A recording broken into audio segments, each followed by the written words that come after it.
بسم الله الرحمن الرحیم. ادامه درس اکوزاتیو. خب دوستا امروز پنجمین پرپوزیشن میخوانیم یا هم به حرف اضافی. خب ما کدام ها را خواندیم در درس‌های گذشته؟ اونه را خواندیم، فو را خواندیم، اوما خواندیم و بعد دوخش خواندیم و امروز پنجمیش است گگن. خب ما فعلا چون موضوع درس ما چی هست؟ یعنی ما ادامه درس اکوزاتیو هم میخوانیم نه؟ خب امی گگن هم یعنی ما امی حروف اضافی را که ما گفته رو هستم همه ایشان در حالت اکوزاتیو است. معنی این یعنی گفتن ما یعنی چی است؟ یعنی شما هر وقت که گگن استفاده کردین بعد از گگن هر چیزی که نوشته میکنین در حالت اکوزاتیو نوشته میکنین. یعنی چی؟ شما در ویدیوهای اگر گذشته ما را دیده باشین ما چی چیزا رو خواندیم؟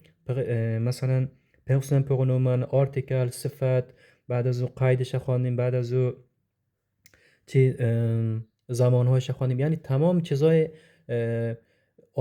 اکوزاتیو خواندیم نه؟ باز نظر به اوش ما جمله رو نوشته میکنیم دوستا. خب گیگن او وکی است معنیش چی است؟ مقابل و یا هم برضد است. یعنی هر وقت که شما خواستین که یک چیز بیان کنین، یعنی شما اگر برضد یک چیز و یا هم برضد یک کسی میخواین یک جمله بگوین میتونین از گیگن استفاده کنین. میخوای جمله نوشته کردن شروع میکنم. خب بسم الله میگم که ich bin gegen dich. یعنی چی؟ من بر ضد تو هستم. من بر ضد تو هستم. خب دیگه مثلا چی؟ من بر ضد استاد هستم. Ich bin gegen den Lehrer. من بر ضد استاد هستم. اگه بگویم که من بر ضد استاد نیستم چه قسم نوشته میشه؟ میگیم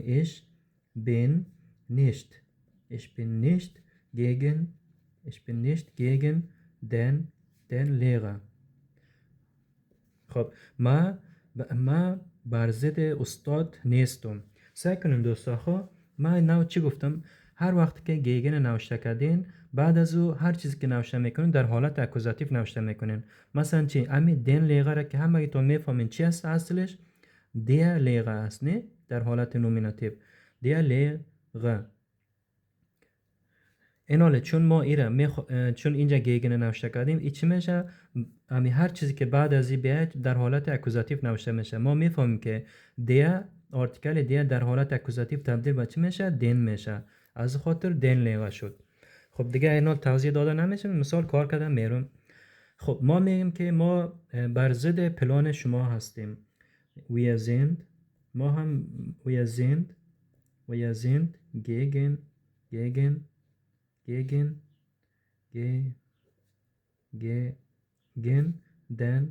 den پلان.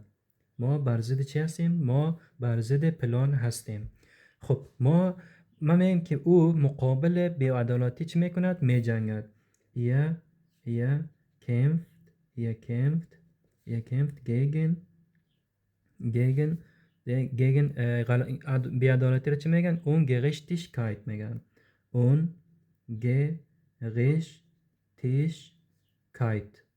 Ungerechtigkeit. او بر ضد بی‌عدالتی چی میکند؟ میجنگد. خب ما میگیم که ما بر ضد جنگ هستیم.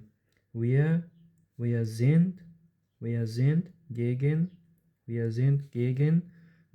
جنگ چی میگن؟ کریگ میگن. دیا کریگ تبدیل به چی میشه اینجا؟ دن کریگ میشه. دن کریگ. خب ما بر ضد جنگ هستیم. خب این بود چند دانه جمله ساده. اینال یک کمی جملات نوشته میکنیم که یک کمی سخت‌تر باشد. خب من میگم که او بازی میکند بر مقابل برادر کوچکم. ihr spielt gegen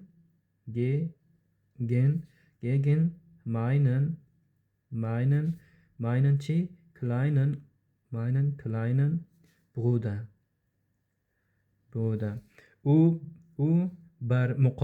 او مقابل برادر کوچک من چه میکند؟ بازی میکند. خب ما مقابل ایده و یا هم فکر شما هستیم. wir sind wir sind و یا هم میگیم که ما نیستیم. ما میگیم که مخالف فکر شما نیستیم، میگیم wir sind چی؟ wir sind gegen seine neue Idee. خب اگر این حال چی شد؟ ما برزد فکر جدید شما هستیم. اگر نیستیم بگویم چی میشه؟ اینجا یک دانه نیشت میمانه. خب ما مخالف فکر جدید شما چی هست؟ نیستیم میشه، نیشت اگر بانیم. خب ما میگیم که موتر مقابل موتر جدید شما چی کرده؟ برخورد کرده. میگیم که das Auto چی کرده؟ prallte gegen seine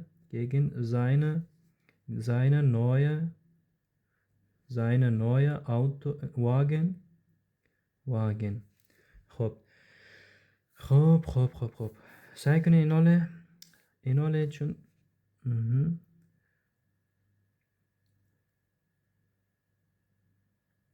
راستی سعی کنید ایناله اینجا سعی کنید ما چون حالت اکوزاتیو هسته زاینه که است زاینه نوین میشه.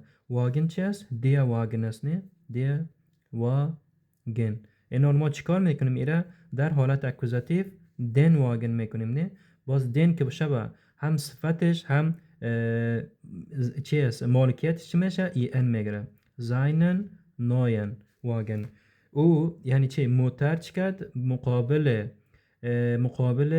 موتر جدید شما چی کرد؟ برخورد کرد. خب اینا یکم جملات چی هسته؟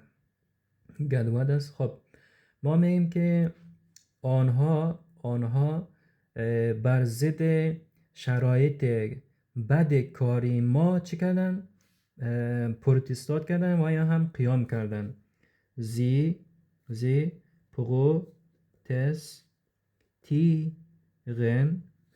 protestieren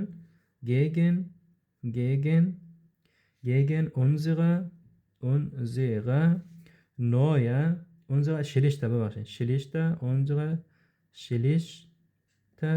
schlichte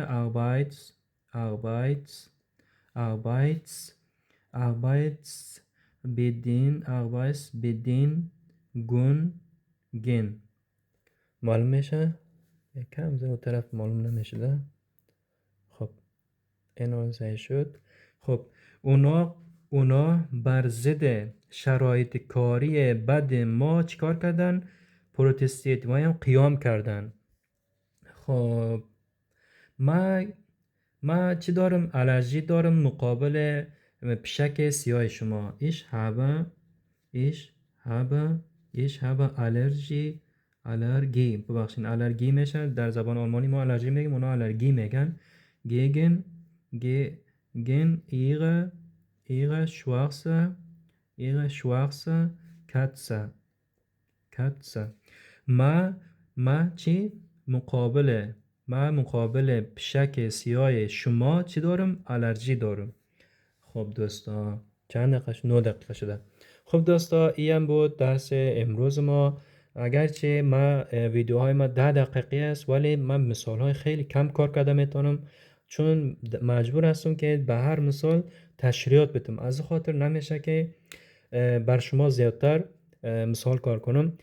خب اگه خواستین خودتان مثال کار کرده میتونین ولی همینقدر بفهمین که گیگن معنیش چی است؟ بر مقابل بر ضد است. هر وقت که شما این را استفاده کردین بعد از هر جمله که نوشته میکنین سعی کنین مثلا اینجا گیگن آمد بعد از حالت اکوزاتیو نوشته شده هر اسم و یا هم هر چیزی که نوشته میکنین در حالت اکوزاتیو نوشته میکنین دوستا. خب این بود درس امروز ما. موفق باشین.